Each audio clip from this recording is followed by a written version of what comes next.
Olá, pessoal. Espero que vocês estejam bem. Vou continuar agora aqui, capítulo 10, tá bom? Capítulo 10, para aquele que tem. Assim sendo, se atente, pois, ao que escutais, porque para aquele que tem, mais será dado, e para aquele que não tem, até mesmo o que não tem lhe será tirado. Lucas 8, versículo 18. A Bíblia é o maior livro psicológico já escrito e adverte ao homem para que ele tome conta daquilo que ele ouve e então, junto a este aviso, segue a indicação: para aquele que tem, mais será dado, e para aquele que não tem, até mesmo o que não tem lhe será tirado. Embora muitos vejam essa afirmação como um dos mais cruéis e injusto dos ditos atribuídos a Jesus, ainda assim continua a ser uma lei justa e misericordiosa, com base no princípio imutável da expressão da vida. A ignorância do homem quanto à existência da lei não o justifica e nem o exime das suas consequências. A lei é imparcial e, portanto, não faz distinção de pessoas. O homem é avisado a ser seletivo ao que ouve e aceita como verdade. Tudo que o homem aceita como verdade deixa uma impressão em sua consciência e será, a seu tempo, usado como prova ou contestação. A audição perceptiva é o principal meio através do qual o homem registra essas impressões. Um homem deve se disciplinar a ouvir apenas o que ele quer ouvir, não importa se os boatos ou as evidências de seus sentidos indicarem o contrário. Filtra aquilo que você ouve, sabe? Conforme ele condicionar a sua audição perceptiva, ele reagirá apenas àquelas impressões que ele escolher. Essa lei nunca falha. Plenamente condicionado, o homem se torna incapaz de ouvir algo diferente daquilo que possa contribuir para o seu desejo. Eu acho que aqui ele está querendo dizer assim, que isso aqui é uma afirmação, né? Para aquele que tem, mais será dado. Para aquele que não tem, até mesmo o que não tem lhe será tirado. Tipo, é uma frase negativa. Se você toma ela como verdade para você, você vai fazer com que isso se realize, entendeu? Então, quando você ouve alguma afirmação desse tipo, negativa, você cancela ela, né? Não deixa ela fazer parte do seu subconsciente, nem do seu consciente. Sabe, quando você ouve alguma coisa assim, você fala assim: ah, eu quero estudar em tal lugar, e alguém fala: ai, mas é muito difícil, ninguém consegue entrar, você não vai conseguir. Tipo, cancela. Fala: não, eu já tô lá, eu vou conseguir, entendeu? Faz de tudo com o seu pensamento para você cancelar tudo que você ouviu de negativo, né? Toma para você a parte positiva de você, do eu sou, tá? Conforme ele condicionar a sua audição perceptiva, ele reagirá, acho que eu já li isso, né? Apenas às impressões que ele escolher. Essa lei nunca falha. Plenamente condicionado, o homem se torna incapaz de ouvir algo diferente daquilo que ele possa contribuir para o seu desejo. Tá. Deus, como você descobriu, é essa consciência incondicionada que te proporciona tudo o que você está ciente de ser. Estar ciente de ser ou de ter algo significa ou ter ou ser aquilo que você está ciente de ser. Todas as coisas se baseiam sobre este princípio imutável. É impossível que algo seja diferente daquilo que você está consciente de ser. Para aquele que tem aquilo que ele está consciente de ser, mais será dado. Seja bom, mal ou indiferente, não importa. O homem recebe multiplicado centenas de vezes aquilo que ele está ciente de ser, entendeu? Então, sempre esteja ciente de ser aquilo que você quer ser e não aquilo que você tem medo de ser. Ai, mas e se faltar? Mas e se eu não conseguir? E se não der certo? Não. Isso não tem que nem existir na sua mente. É sempre sim, sim, sim, eu sou, eu sou, eu sou. Entendeu? De acordo com essa lei imutável, para aquele que não tem, até mesmo o que não tem lhe será tirado. Os ricos ficam mais ricos e os pobres mais pobres. Você só pode ampliar aquilo que você está consciente de ser. Todas as coisas gravitam ao redor da consciência com a qual elas estão em sintonia. Da mesma forma, todas as coisas movem-se para longe da consciência da qual elas estão fora de sintonia. você poderia dividir igualmente toda a riqueza do mundo entre todos os homens. Mas, em pouco tempo, essa divisão igualitária voltaria a ser desproporcional, como originalmente. A riqueza logo encontraria o seu caminho de volta para os bolsos daqueles de quem ela foi tirada.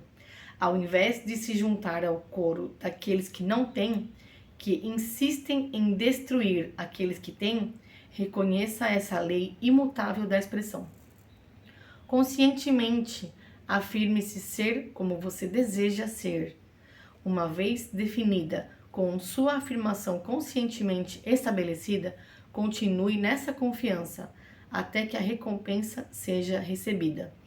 Tão certo como o dia segue a noite, qualquer atributo conscientemente declarado se manifestará. Assim, aquilo que para o mundo ortodoxo adormecido é uma lei injusta e cruel, se torna para o iluminado uma das verdades mais justas e misericordiosas já declaradas. Eu também coloquei um vídeo anterior de como que eu consegui manifestar um apartamento na praia. Então, assim, é o eu sou. É você acreditar que você já tá vivenciando o que você quer, entendeu? E isso é muito poderoso, tá? Eu vim não para destruir, mas para cumprir. Mateus 5, versículo 17. Na verdade, nada é destruído. Qualquer destruição aparente é resultado de uma mudança de consciência. A consciência sempre preenche completamente o estado em que ele habita, o estado do qual a consciência se desvincula. Parece, para aqueles não familiarizados com essa lei, ficar destruído. No entanto, isso é apenas uma preparação para um novo estado de consciência, né? Destruir para construir, lembra? Afirme-se ser aquilo que você quer que seja completamente realizado em sua vida. Nada será destruído, tudo será cumprido. Para aquele que tem, mais será dado. Então, se você já pensa que você tem, que você é, mais será dado para você, entendeu? Procura no YouTube também, aqui nesse canal, eu postei todas as leis do hermetismo, que é o Kybalion. A primeira é o mentalismo. Então, assim, a hora que você entender o mentalismo, né, com essa lei que ela é maravilhosa, que tudo começa na mente, tudo, você vai começar a entender como que funciona a sua mente, entendeu? Então, dá uma olhada nesse vídeo também, tá? Capítulo 11. O simbolismo do Natal.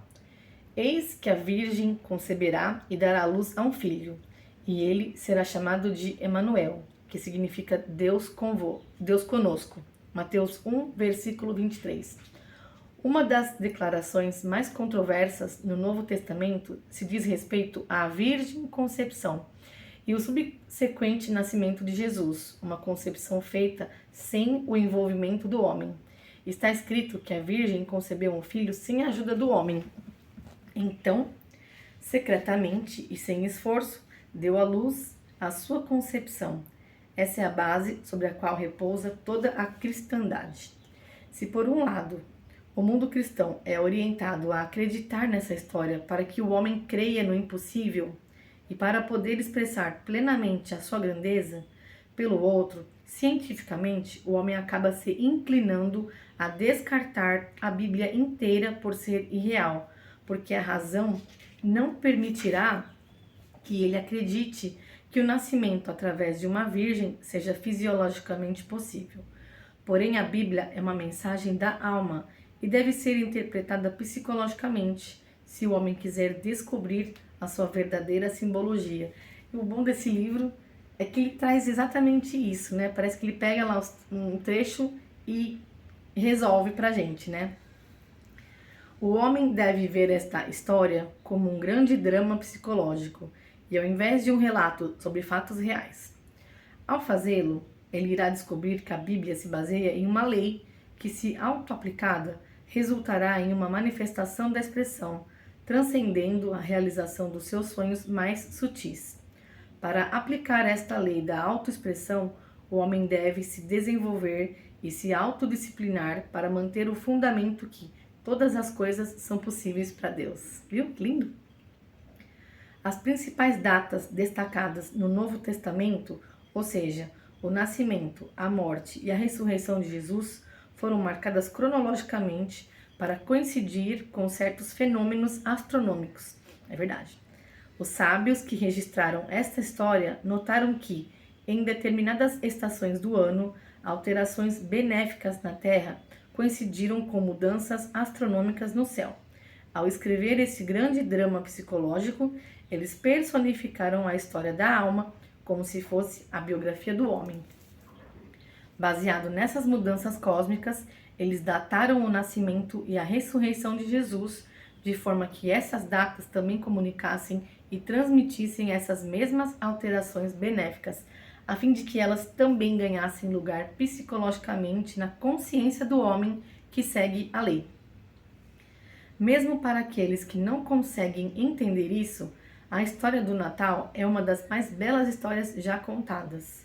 Quando desvendada à luz de sua simbologia e sabedoria, ela revela como se realiza o verdadeiro nascimento para todas as manifestações no mundo. Desculpa. Esse nascimento virginal foi registrado como ocorrido em 25 de dezembro, ou, como algumas sociedades o celebram, na véspera de Natal, à meia-noite do dia 24 de dezembro. Peraí. Eu coloquei uma bala de hortelã, porque eu vou falando e vai começando a doer minha garganta. Por isso que eu demorei para gravar também. Os sábios estabeleceram essa data para marcar o nascimento de Jesus, porque ela coincide com os grandes benefícios que ocorreram na Terra devido a uma importante mudança astronômica que acontece no planeta. Vamos lá. As observações astronômicas que levaram os autores dessa história a usar essas datas foram todas feitas a partir do hemisfério norte. Assim, do ponto de vista astronômico, elas são inversamente proporcionais a partir das latitudes do hemisfério sul. No entanto, como essa história foi registrada no norte, suas observações, referências e eventos nessas datas só podem ser vistas fisicamente a partir desse hemisfério. O homem, desde cedo, descobriu que o Sol desempenha um papel muito importante na sua vida e que sem o Sol, a vida física, como ele conhece, não existiria. Então, essas datas mais importantes na história da vida de Jesus se baseiam na posição do Sol, conforme visto na Terra a partir das latitudes do norte. Inclusive, uma observação muito importante aqui do Sol, não sei se vocês têm acompanhado as notícias, né? Mas parece que as coisas erradas estão sendo descobertas, até porque 2025 é um ano que as máscaras cairiam, né? Das coisas erradas. Então, vocês sabem que antigamente nos hospitais tinha um solário, que as pessoas doentes elas iam pra lá tomar sol, não é? E pra quem tem gato sabe que todo dia eles procuram um lugarzinho no sol, certo? Então por que eles falam que a gente não pode tomar sol? Só pode tomar sol das 10 até as 10 horas, depois das 4, que é a hora que o sol tá fraco. E hoje eles estão descobrindo, essas pessoas que estão indo atrás, né, que viram que os protetores solares são um veneno pra gente, na verdade, que você pode tomar sol sim, você pode tomar sol até a hora que você não aguentar mais. Quando você estiver sentindo que tá te incomodando, que tá começando a arder, queimando, esse é o momento que você tem que sair, que você tem que ir pra sombra, entendeu? E jamais passar protetor solar que tem aquela oxobenzeno, não lembro agora, acho que é isso, essa substância aí, que ela é altamente tóxica, assim, no primeiro momento que você passa na pele, ela já vai pra corrente sanguínea, é um veneno. Então, eu sempre fui de tomar muito sol mesmo, assim, sem protetor solar quando eu era mais nova, né? E aí depois eu fiquei com medo, e todo mundo falando de câncer de pele, mas foi feito um estudo que a partir do momento que surgiu essa fala de que não podia tomar sol em determinados momentos e foi inventado ou algo a mais assim a favor dos protetores solar, o câncer de pele, ele dobrou, entendeu? Num tempo assim, nesse tempo. Então, toma cuidado com o que você toma pra verdade de você, assim, o que você toma de verdade pra você, entendeu? Então, o sol ele é muito importante, porque se você for ver, em uma fotossíntese, né, que é quando a planta precisa lá fazer a fotossíntese e tal. Se não tem sol, não tem fotossíntese. É a mesma coisa com a gente. Se a gente não tomar sol, a gente vai ficar doente, entendeu? Então, só não deixa queimar. tá? Depois que o Sol atinge o seu ponto mais alto nos céus, em junho, ele começa a cair gradualmente para o sul, levando com ele a vida do mundo vegetal. Então, quando chega o inverno, em dezembro, quase tudo está na natureza quieto. Na verdade, isso interfere aqui porque o inverno aqui é em outra época, né? Está aquietado, estéril e até mesmo congelado pelo frio. Se o sol continuasse a descer para o sul, toda a natureza poderia ser congelada até a morte, tá vendo? É vida, né? Sol é vida. No entanto, em 25 de dezembro, o sol começa o seu grande movimento de retorno em direção ao norte, trazendo com ele novamente o calor da vida para o mundo, junto com a promessa da salvação. A cada dia que o sol nasce mais alto nos céus, o homem ganha confiança de ser salvo da morte pelo frio e pela fome, pois ele sabe que enquanto o sol se mover para o norte e atravessar o Equador, toda a natureza se erguerá com ele novamente, e assim ela será ressuscitada do seu longo sono de inverno. Apesar do sol ainda não ter nascido, todos os dias começam a partir da meia-noite. E como o sol nasce no leste e se põe no oeste, os antigos diziam que o dia nascia a partir da constelação que à meia-noite ocupava o horizonte leste. Na véspera de Natal, ou à meia-noite do dia 24 de dezembro, a constelação que aparece nesse horizonte é a constelação de Virgem. Então, por isso foi escrito que o Filho e Salvador do mundo nasceu de uma virgem. Também foi registrado que essa Virgem Mãe estava viajando durante toda a noite e que ela parou em uma pousada onde foi dado a ela o único lugar disponível para passar a noite, que ficava na manjedoura entre os animais. E lá, onde os animais eram alimentados, os pastores encontraram a criança sagrada. Os animais, no meio dos quais a Virgem Santíssima foi alojada, são os animais das constelações do zodíaco. E nesse constante rodízio circular das constelações do zodíaco está a Virgem, e no movimento que a Terra realiza entre essas constelações, que leva um ano completo, toda meia-noite, no dia 24 de dezembro, a constelação de Virgem aparece no horizonte leste, onde o Sol e Salvador do mundo começa a sua jornada em direção ao norte. Aqui tem uma nota do autor. Nota do tradutor, na verdade. Todas as referências feitas às constelações do zodíaco nesse livro, tratam-se de referências às posições e localizações geográficas das estrelas que formam essas constelações no céu em relação ao movimento da Terra em torno do Sol. Não entenda o significado dessas referências como uma tentativa de endosso por parte do autor à crença na astrologia, aos signos ou qualquer outro tipo de estudo místico. Psicologicamente, esse nascimento ocorre no homem no dia em que ele descobre que a sua consciência é o Sol e o Salvador do seu mundo. Quando o homem descobrir o significado dessa afirmação psicológica, eu sou a luz do mundo, ele vai perceber que seu eu sou, ou a sua consciência, é o sol da sua vida, o sol que irradia a luz e lhe permite ver as imagens sobre a tela do espaço. Essas imagens são a semelhança daquilo que ele, como homem, é consciente de ser. Assim, essas qualidades e atributos que parecem se mover sobre a tela do seu mundo são realmente projeções desta luz interior.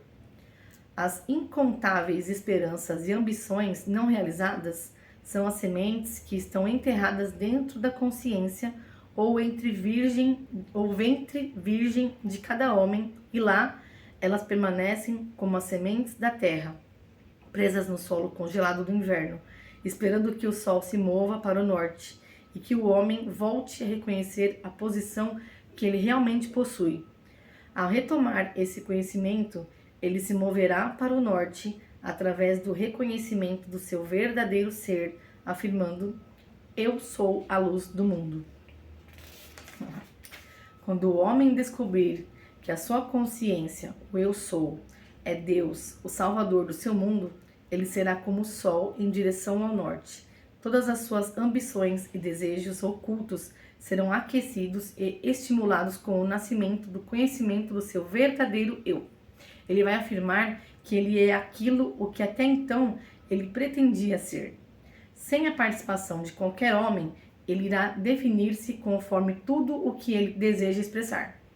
Ele vai descobrir que o eu sou é a Virgem que dá à luz sem o auxílio do homem, e que todas as suas autoconcepções, quando fixadas e sentidas na consciência, serão facilmente incorporadas como realidades vivas em seu mundo.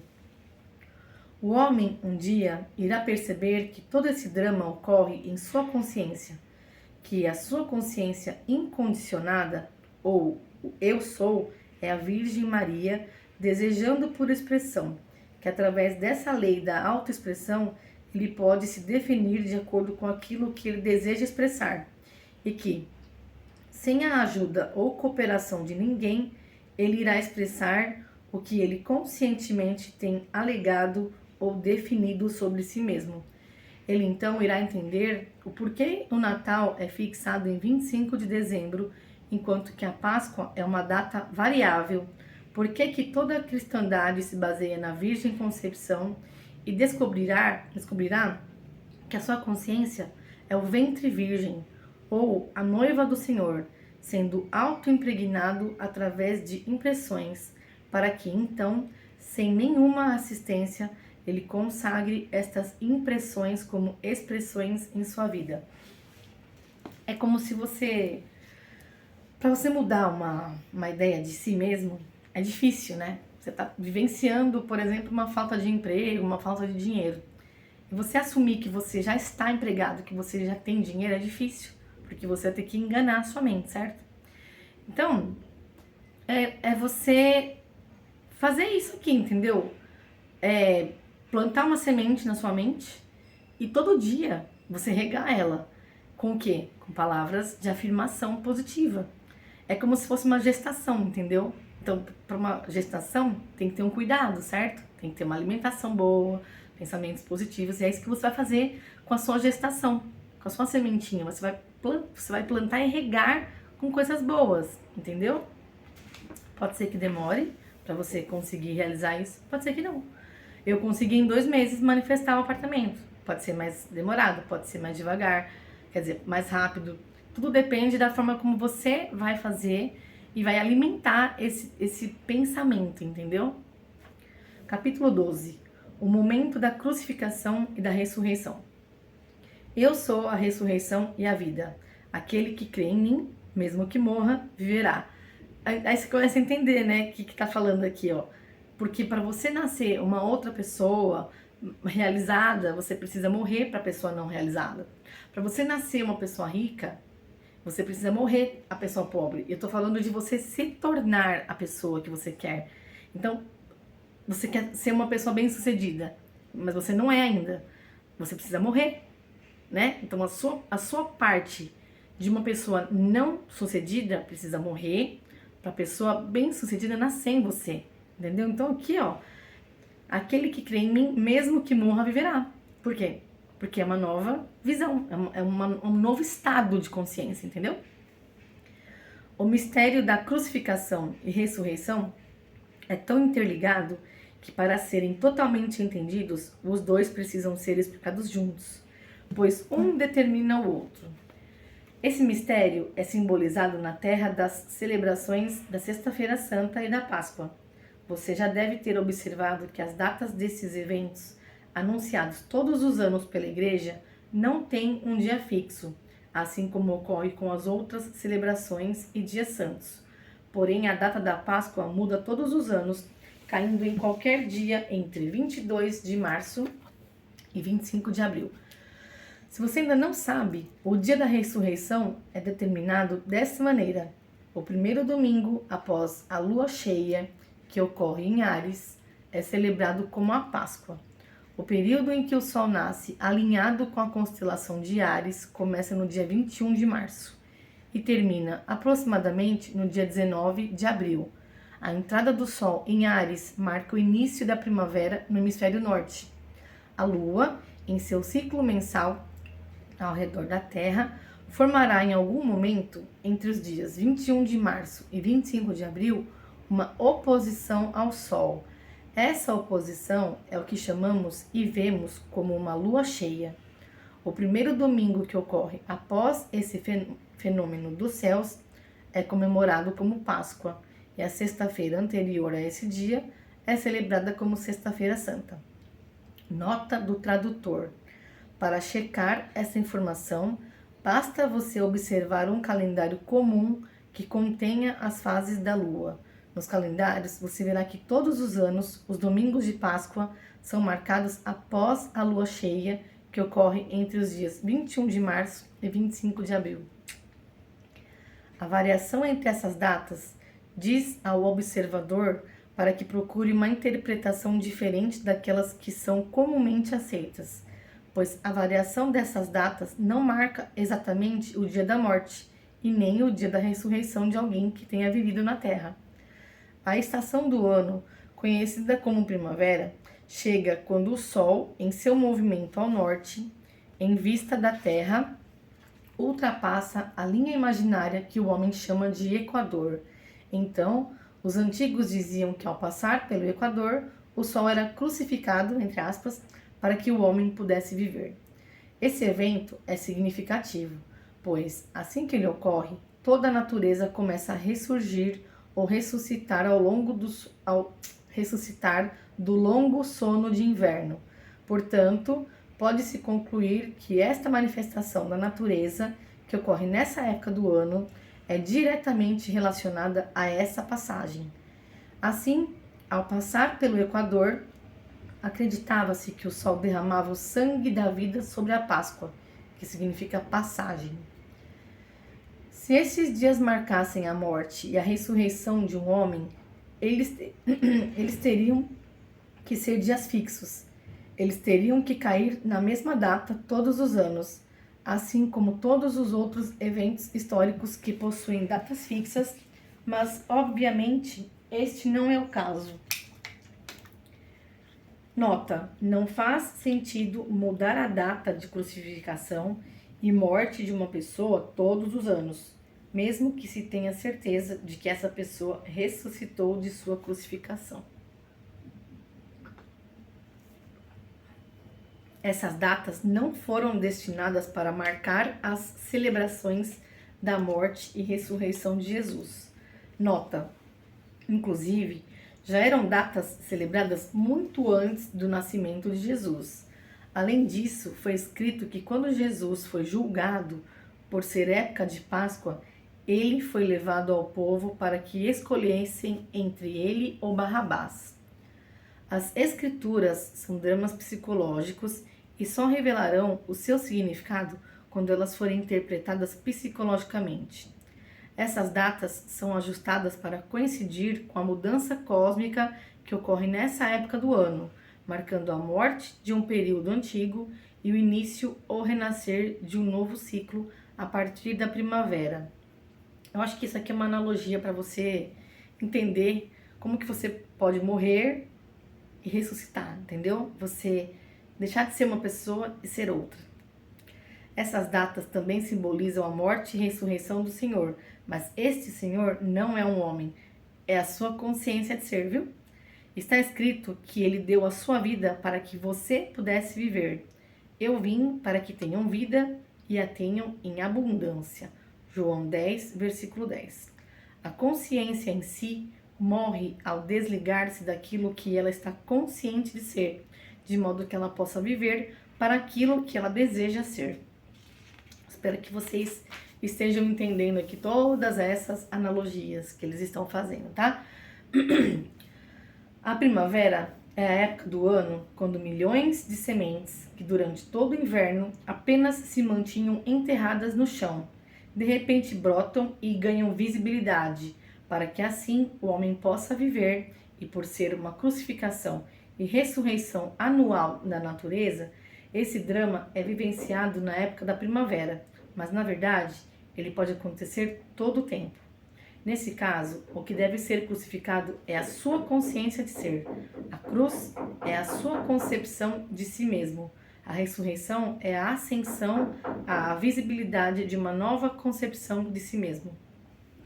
Longe de ser um dia de luto, a Sexta-feira Santa deve ser um dia de alegria, pois não pode haver ressurreição ou uma nova expressão a menos que haja primeiro uma crucificação.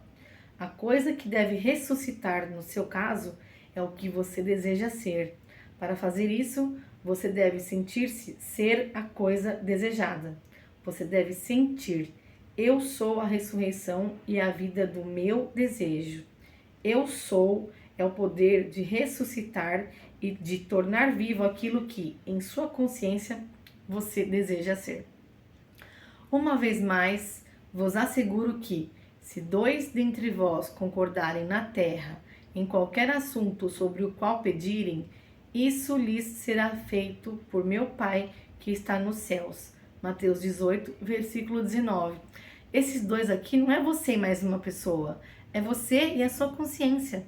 Então, quando você conversar com a sua consciência, que você quer ser, que você já é, você assumir que você já é, então, quando vocês concordarem, isso será feito por meu Pai, tá bom?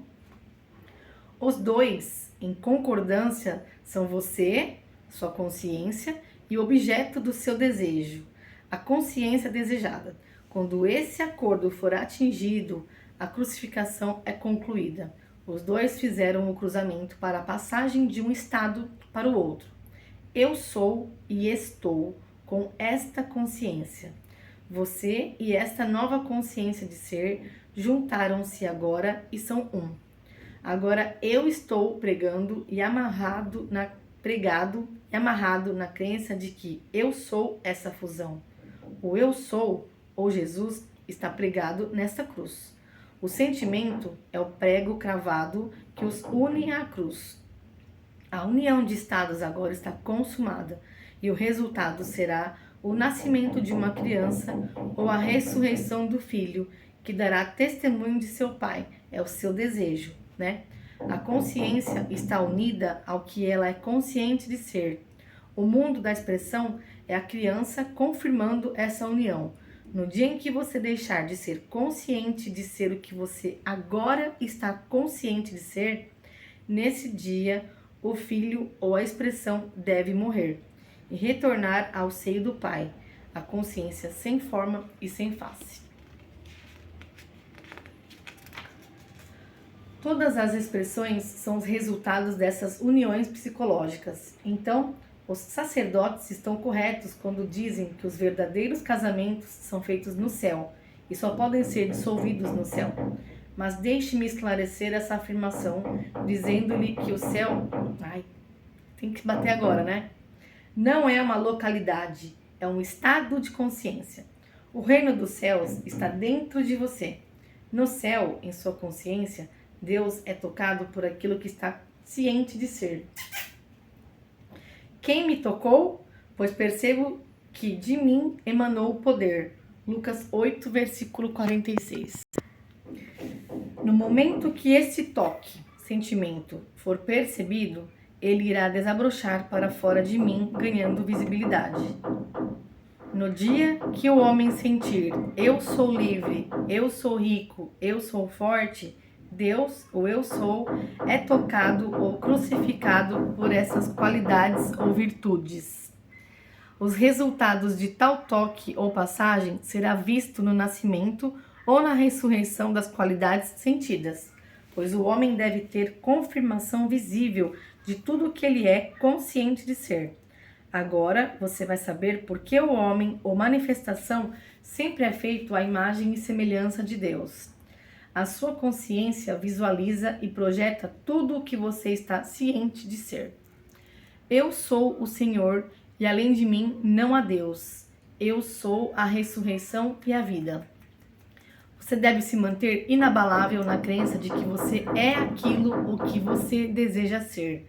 Antes que você tenha alguma prova visível daquilo que você afirma, você deve, com uma profunda convicção daquilo que você firmemente sente em seu interior, saber que você é o que você sente e, portanto, sem esperar pela confirmação de seus sentidos, você poderá declarar: está consumado.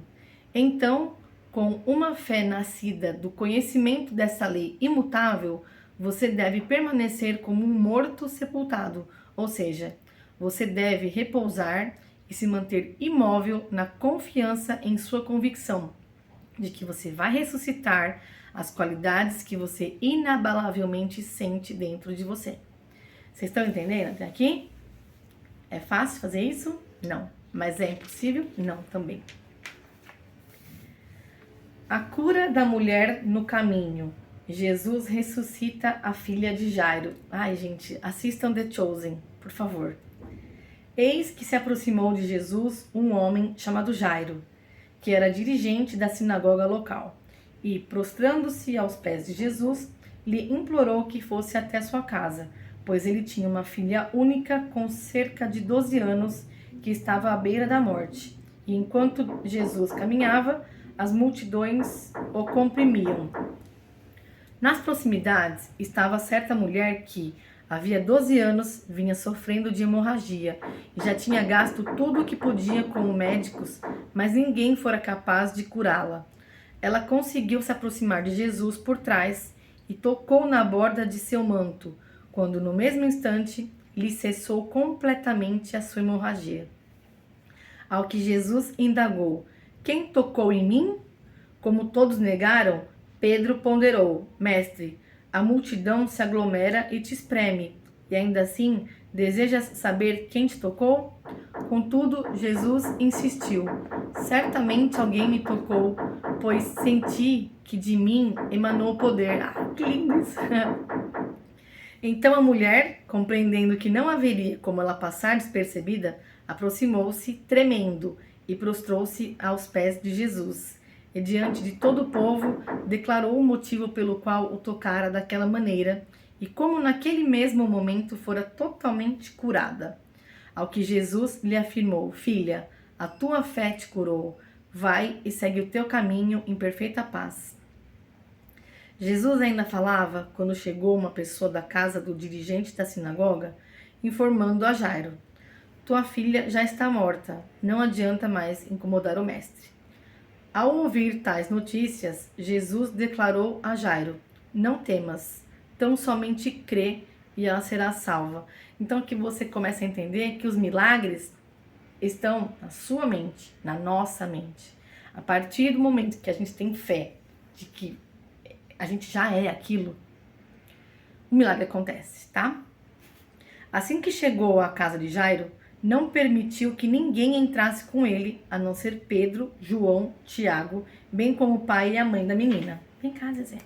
Enquanto isso, grande comoção atingiu a multidão, e todos choravam e se lamentavam por ela. Diante disso, Jesus os encorajou: não pranteeis, ela não está morta, mas dorme. E muitos zombavam dele, pois tinham certeza de que ela estava morta. Entretanto, ele a tomou pela mão e, em voz alta, lhe ordenou: menina, levanta-te. Imediatamente, o espírito dela retornou, e no mesmo momento ela se levantou, e ele mandou que lhe dessem algo para comer. Os pais da menina ficaram maravilhados. Contudo, Jesus lhes ordenou para que não contassem a ninguém o que se passara ali. Lucas 8, versículos 41 a 56. Capítulo 13, Impressões. Vamos lá. Assim como obtivemos a imagem do homem terreno, receberemos de igual modo a imagem do homem celestial. Todos seremos transformados. Contudo, irmãos, eu vos afirmo que carne e sangue não podem herdar o reino de Deus, nem o que é perecível pode herdar o imperecível. Eis que eu vos declaro um mistério. Nem todos adormeceremos, mas certamente todos seremos transformados num momento, num abrir e fechar de olhos, ao som da última trombeta. Porquanto a trombeta soará, os mortos ressuscitarão incorruptíveis e nós seremos transformados. Pois é impreterível que este corpo que perece se revista de incorruptibilidade, e o que é mortal se revista de imortalidade. No momento em que este corpo perecível se revestir de incorruptibilidade e o que é mortal for revestido de imortalidade, então se cumprirá a palavra que está escrita: devorada, pois, foi a morte pela vitória. 1 Coríntios 15, versículo 49 ao 54. Sua consciência, ou o seu eu sou, é o potencial infinito onde suas impressões são feitas. As impressões são estados definidos impregnados no eu sou. Sua consciência, o eu sou, pode ser comparada a uma fita virgem que, em seu estado virgem, é potencialmente ilimitada. Nessa fita, você pode impressionar ou gravar uma mensagem de amor ou uma declaração de ódio, uma sinfonia maravilhosa ou um jazz discordante. Não importa qual seja a natureza da impressão. O eu sou, sem questionar, voluntariamente receberá e armazenará todas as suas impressões. O eu sou, a sua consciência, vem sido tratado pelo homem como referido em Isaías 53. Ele cresceu diante dele como um broto tenro e como uma raiz saída de uma terra árida e estéril. Ele não apresentava qualquer formosura ou majestade que pudesse atrair os seres humanos. Nada havia em seu aspecto físico pelo que pudéssemos ser cativados. Pelo contrário, ele foi desprezado e rejeitado pelos homens, o homem das lamentações, e experimentou todo o seu sofrimento. Caminhou como alguém de quem os seus semelhantes desviam o rosto, foi menosprezado e nós não demos à sua pessoa importância alguma. Verdadeiramente, ele tomou sobre si as nossas enfermidades e as carregou como as nossas dores, e nós o julgamos como culpado, castigado e oprimido por Deus. Mas, de fato, ele foi ferido por causa das nossas próprias culpas e transgressões. Foi esmagado por conta das nossas iniquidades. O castigo que nos propiciou a paz caiu todo sobre ele, e mediante suas feridas fomos curados. Todos nós andávamos desgarrados como ovelhas, cada um se desviava pelo seu caminho, mas o Senhor fez cair sobre ele a iniquidade de todos nós. Ele foi maltratado, humilhado, torturado. Contudo, não abriu a sua boca. Agiu como um cordeiro levado ao matadouro, como uma ovelha que permanece muda na presença dos seus tosqueadores. Ele não expressou nenhuma palavra. Isaías 53, versículos 2 ao 7. Sua consciência incondicionada é impessoal. Ela não faz distinção de pessoas. Sem questionar ou sem realizar esforço, ela expressa automaticamente cada impressão que nela é registrada. Ela não se opõe a qualquer impressão que é imposta sobre ela, e embora ela seja capaz de receber e expressar qualquer estado definido, ela sempre continua a ser uma fonte imaculada de potencial ilimitado. O eu sou é a base sobre a qual repousa o seu estado definido ou a sua concepção de si mesmo, mas ele não é definido por e nem é dependente desses estados definidos. Se eu sou não se expande nem se contrai, nada se altera ou se adiciona a ele. Antes de qualquer estado já definido, ele existia. Quando todos os estados deixarem de ser, ele existirá. Todos os estados definidos ou concepções de si mesmo são expressões transitórias do seu ser eterno. Sentir ou ter uma impressão, nesse caso, significa sentir algo interiormente. Todas as expressões são resultados de impressões. Apenas quando você declarar ser o que você deseja ser, você expressará tais desejos. Deixe que todos os desejos se tornem impressões de qualidades que existem e não qualidades que existirão. Eu sou, a sua consciência, é Deus. E Deus é a plenitude de tudo, o eterno agora, o eu sou. Não projete o seu pensamento no amanhã, pois as expressões de amanhã são determinadas pelas impressões de hoje. O agora é o tempo oportuno. O Rei dos céus está próximo. Jesus, a salvação, disse: Eis que estou com você todos os dias até o fim dos tempos. Mateus 28, versículo 20. Sua consciência é o Salvador que sempre está com você. Mas se você negar a ele, ele também negará a você. Você nega a ele quando você diz que ele um dia retornará, assim como milhões de pessoas pregam que chegará o dia da salvação. Isso é o mesmo que dizer: nós não estamos salvos, viu? Jesus não vai voltar, ele nunca foi. Você deve parar de procurar pelo Salvador que está por vir e que retornará e começar a afirmar que você já está salvo e os sinais lhe seguirão de acordo com a sua reivindicação. Quando perguntaram à viúva: o que tens em casa? Ela respondeu de forma substancial. Sua resposta foi: algumas jarras de azeite. Algumas jarras de azeite podem se transformar em uma fonte de azeite, se contempladas da maneira correta em sua consciência. Ao declarar que eu terei jarras de azeite, é o mesmo que confessar que eu não a tenho. Essas impressões de escassez produzem escassez. Deus, a sua consciência, não faz distinção de pessoas. Ele é totalmente impessoal. Deus, esta sabedoria de toda a existência, recebe impressões, qualidades e atributos que definem a sua atual consciência. Se liga nisso, né? Cada desejo seu existe por causa de uma necessidade sua. As suas necessidades, sejam elas reais ou não, serão automaticamente supridas quando elas forem aceitas com intensidade de propósito que seja suficiente para se definir um desejo. Sabendo que a sua consciência é Deus, você deve olhar para cada desejo como a palavra de Deus, que é o mesmo que lhe dizer: deixai-vos, pois, o homem cujo fôlego está em suas narinas, pois em que ele mesmo pode confiar? Isaías 2, versículo 22. Nós sempre somos aquilo que está definido em nossa consciência. Nunca diga: eu serei isto ou aquilo.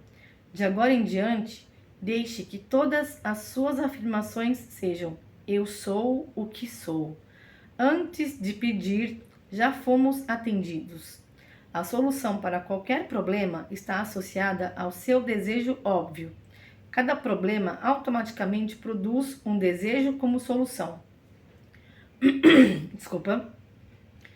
O homem foi educado na crença de que os seus desejos são as coisas contra as quais ele deve lutar. Em sua ignorância, ele nega o seu Salvador, que está constantemente batendo à porta da sua consciência e pedindo para entrar. Eu sou a porta. Por acaso, o teu desejo não te salvaria do seu problema se ele fosse realizado? Deixar o seu Salvador entrar é a coisa mais fácil do mundo. Para ele entrar, você deve aceitá-lo. Se você está consciente de um desejo, esse desejo é algo no qual você está ciente agora. O seu desejo, embora invisível, deve ser afirmado por você como se já fosse algo real. Entendeu? Eu já estou empregada. Eu já estou matriculado. Eu já estou viajando. Eu já estou morando no apartamento que eu quero, na casa que eu quero. Já estou dirigindo o carro que eu quero, entendeu? É isso. É isso, né? Deus chama as coisas que não são vistas como se já fossem. Romanos 4, versículo 17. Alegando que eu sou algo que eu desejo, eu deixo o meu Salvador entrar. Eis que estou à porta e bato. Se alguém ouvir a minha voz e abrir a porta, entrarei em sua casa e cearei com ele e ele comigo. Apocalipse 3, versículo 20. Cada desejo seu é uma batida do Salvador à sua porta. Essa batida qualquer homem consegue escutar. Porém, o homem só abre a porta quando ele afirma: eu sou o que eu desejo ser. Entendeu? Assegure-se que você deixará o seu Salvador entrar. Deixe que aquilo que você deseja ser seja gravado em você até que você fique impressionado com a presença do seu Salvador. Assim, então, você poderá proferir o grito de vitória: está consumado. Deixa eu ver quanto que falta ainda, para ver se eu vou dividir de novo. Vamos lá. Capítulo 14. A verdadeira circuncisão. Nele também fostes circundados, não por intermédio das mãos humanas, mas pela circuncisão feita por Cristo. Colossenses 2, versículo 11. A circuncisão é a operação que remove o manto que esconde a face da criação. A circuncisão física nada tem a ver com a espiritual. O mundo inteiro poderia ser circuncidado fisicamente e ainda continuaria imundo e cego, e liderado por cegos.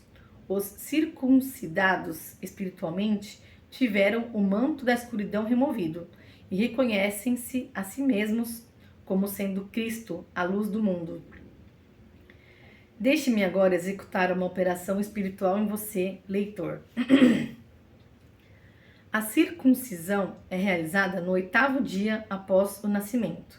Não porque este dia tem um significado especial ou porque de qualquer forma difere de outros dias, mas sim porque o 8º algarismo é representado por uma figura que não tem nem começo e nem fim. Além disso, os antigos simbolizavam o número 8 como uma ligação do interno ao externo, o elo onde se origina o mistério da criação. E se você deitar o número 8, você tem o símbolo do infinito, né? Então, o segredo da operação no 8º dia está em manter-se de acordo com a natureza deste ato, que é realizado para revelar a face eterna da criação. Essa força imutável de onde todas as coisas começam e terminam e que ainda continuará a ser eterna, mesmo quando todas as coisas deixarem de existir. Essa força misteriosa é a sua consciência de ser. Neste exato momento, você está ciente de sua existência e você está ciente de existir como pessoa. A sua pessoa é o manto que te esconde do ser que você realmente é. Pois antes de qualquer coisa, primeiro você é consciente de existir. Depois é que você vem a ser consciente de ser homem. Depois que o manto do homem é colocado sobre a sua face, é que você passa a se tornar consciente de ser um membro de uma certa família, de uma nação, etnia, credo e etc. O manto a ser removido na circuncisão espiritual é o manto do homem. Mas antes que isso possa ser feito, você deve cortar as suas aderências de raça, nação, família e assim por diante. Nessa nova ordem de vida, não há mais diferença entre grego e judeu, circunciso e incircunciso, bárbaro e cita, escravo e mestre, mas somente Cristo, que está em tudo e é tudo. Colossenses 3, versículo 11. Você deve deixar pai, mãe e irmão para seguir-me. Para isso, você deve parar de identificar-se como estas divisões e concepções, tornando-se indiferente a tais rótulos. A indiferença é a faca que corta. O sentimento é o laço que une. Quando você conseguir olhar para a humanidade como uma grande irmandade, sem distinção de raça ou credo, então você saberá que você se separou dessas aderências.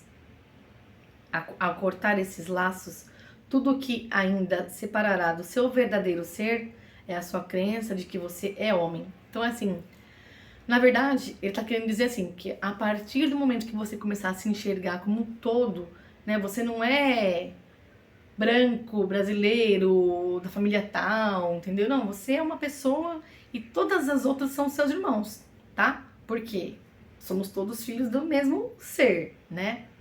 Então você não é uma pessoa separada da multidão, você faz parte de tudo, porque é só quando você parar de identificar-se com essas divisões, tornando-se indiferente a tais rótulos, é que você vai conseguir cortar esses laços para seguir de verdade aquilo que você quer, entendeu? Sem distinção, entendeu? Você deve deixar pai, mãe, irmão para me seguir.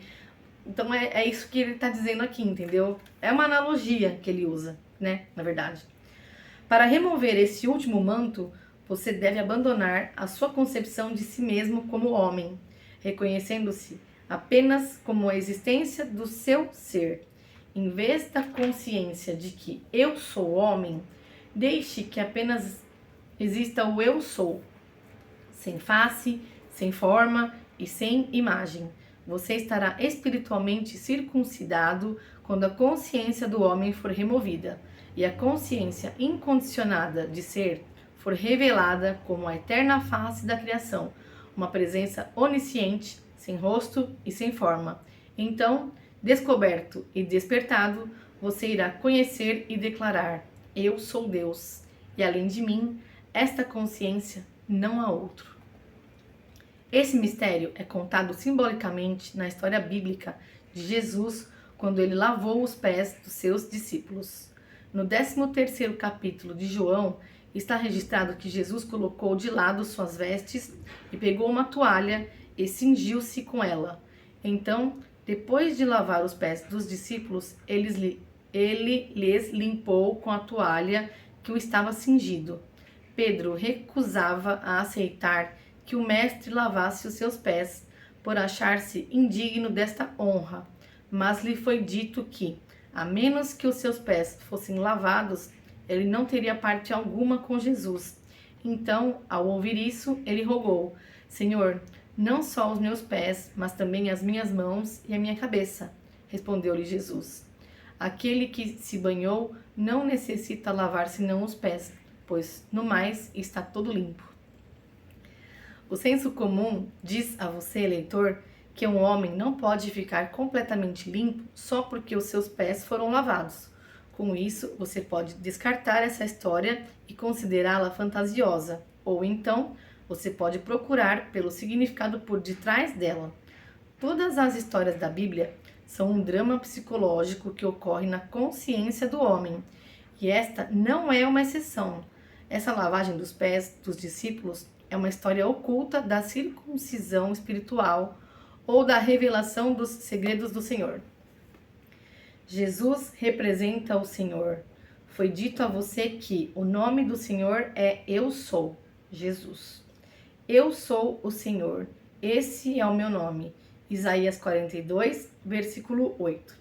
A história afirma que Jesus estava nu, exceto por uma toalha que cobria a sua cintura ou os seus segredos.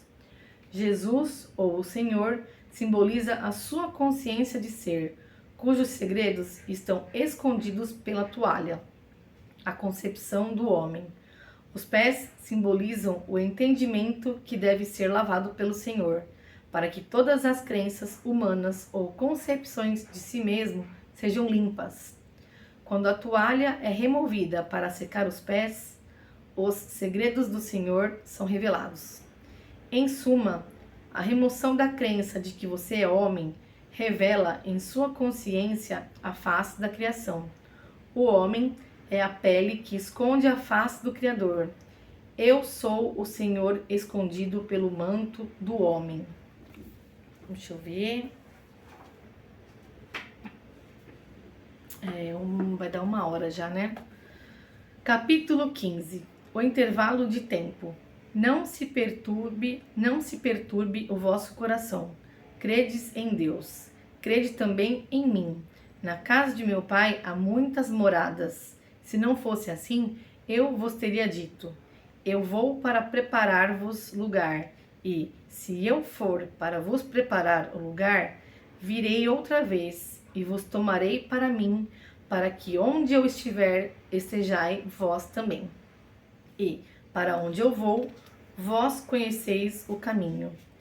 Disse-lhe Tomé: Senhor, não sabemos para onde vais. Como podemos saber o caminho? Respondeu-lhe Jesus: Eu sou o caminho, a verdade e a vida.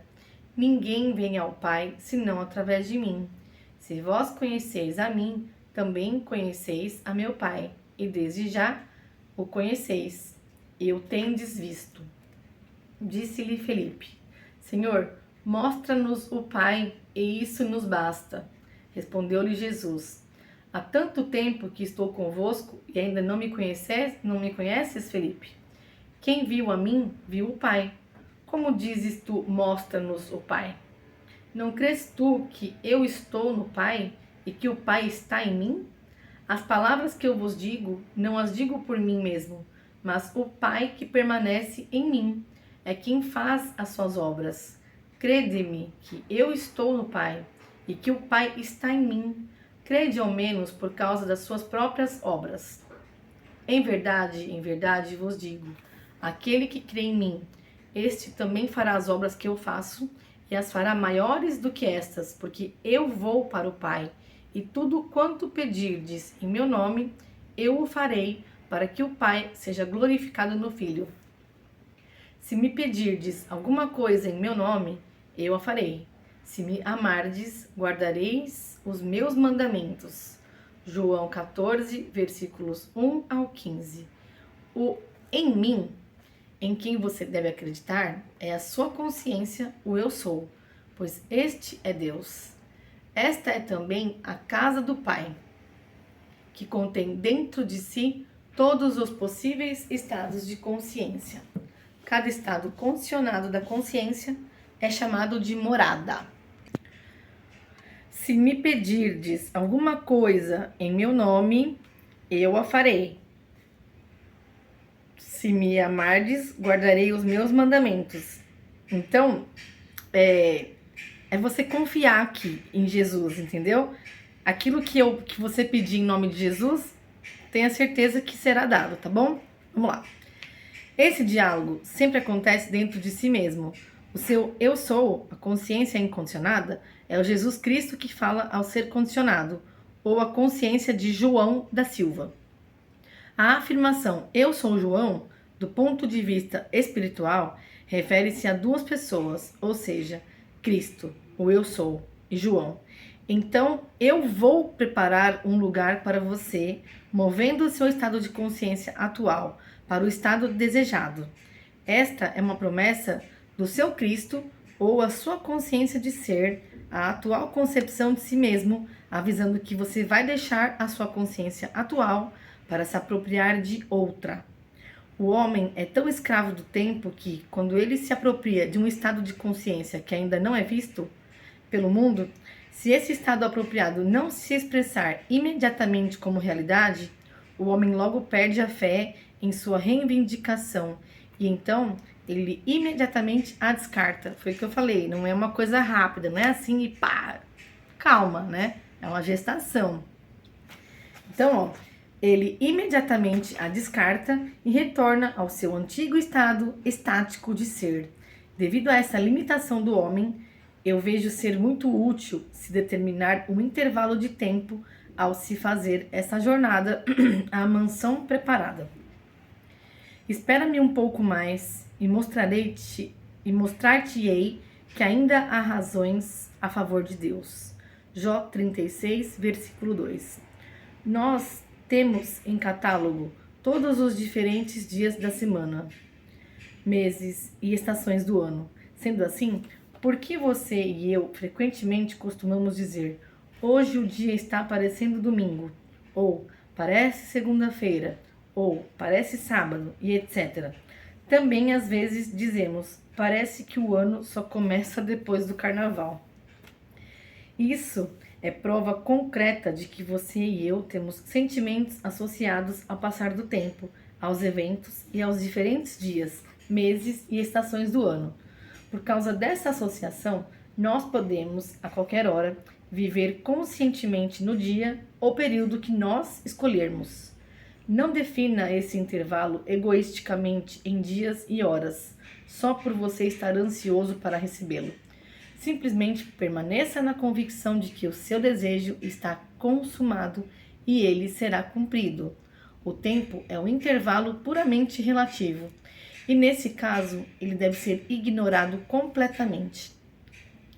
Essa capacidade de habitar em qualquer ponto no tempo nos permite aproveitar o tempo a favor da nossa jornada para a morada desejada. Agora eu, a sua consciência, vou a um ponto no tempo para preparar-vos um lugar. E se eu for a tal ponto no tempo para vos preparar este lugar, eu retornarei outra vez ao ponto do tempo de onde parti.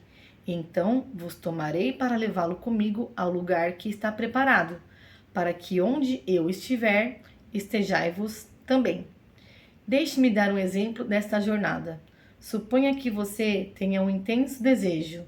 Assim como a maioria dos homens que são escravizados pelo tempo, você pode sentir que você possivelmente não poderia realizar um desejo tão grande num intervalo limitado. Mas, admitindo que todas as coisas são possíveis para Deus, acreditando que Deus seja o eu dentro de você, a sua consciência de ser, você pode dizer, aí você põe o seu nome, né? O João da Silva é como se fosse você. Como João da Silva, não posso fazer nada, mas sendo todas as coisas possíveis a Deus e sabendo que Deus é a minha consciência de ser, eu posso realizar o meu desejo em pouco tempo. Como esse meu desejo será realizado, não sei, mas pela lei que governa a minha existência, eu sei que será. Faz uma coisa, pega um papel, uma caneta, pausa esse vídeo, pega um papel, uma caneta, eu vou repetir essa frase para você anotar, tá bom? Então vamos lá. Como, você põe o seu nome agora, por exemplo, como Marcela, eu não posso fazer nada. Vai pausando e vai escrevendo. Mas, sendo todas as coisas possíveis a Deus, e sabendo que Deus é a minha consciência de ser, eu posso realizar o meu desejo em pouco tempo. Como esse meu desejo será realizado, eu não sei. Mas, pela lei que governa minha existência, eu sei que será.